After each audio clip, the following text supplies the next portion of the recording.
Hello મિત્રો, તો કેમ છો તમે? સ્વાગત છે તમારું મારી YouTube ચેનલમાં.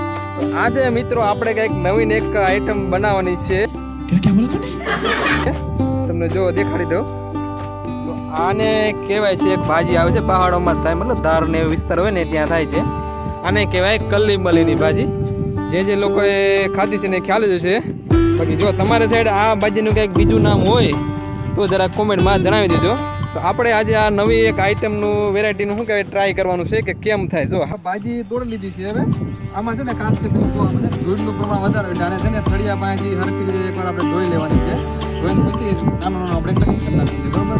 એક ટાઈપનું આમ લસણ જેવું લાગશે. અડધું જો તમને આમ કેમ ડુંગળી લીધી હોય, અડધો ભાગ એવો હોય, અડધો નીચો ભાગ આ પાંદડા જેવો હોય. એટલે આને કટિંગ કરીને આપણે હવે ધોઈ લેવાનું છે. ચાલો મિત્રો, આપણે આને ભાજીને ધોઈ નાખીએ. હોય જો મિત્રો, આને બે પાણીએ ધોઈ લેવાનું છે, કારણ કે આમાં જે બધી ધૂળ હોય ને એ ધૂળ બધી નીકળી જાય માટે આને ધોઈને હવે જે સારા પાણી આપણે એને ધોઈ નાખીશું. મિત્રો, ભાજી આપણી કટિંગ થઈ ગઈ છે, તૈયાર થઈને. જો આ રીતે કટિંગ કરી નાખવાનું. આપણે કેમ લહણ લીલું કાપ્યું એ ટાઈપની લાગશે, બરાબર. હાલો હવે આને આપણે બનાવી નાખવાની છે. પછી એક તપેલીમાં 2 પાવડા તેલ નાખીને એમાં જીરું નાખીને ઘડીક ચડવા દેવાનું છે. પછી એમાં ભાજી એડ કરી દેવાની છે. આપણે ભાજીને એકવાર સરખી રીતે બધી મિક્સ કરીને હલાવી દેવાની છે આ રીતે, એટલે એમાં તેલ બધું હરખું ભળી જાય. પછી ઘડીક વાર ઢાંકીને પાછું ફરીથી એકવાર એને હલાવી દેવાનું છે.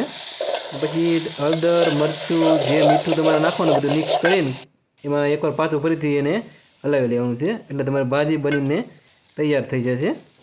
પછી એને થોડી વાર ચડવા દઈને નીચે ઉતારી લેવાની એટલે તમારી ભાજી તૈયાર છે.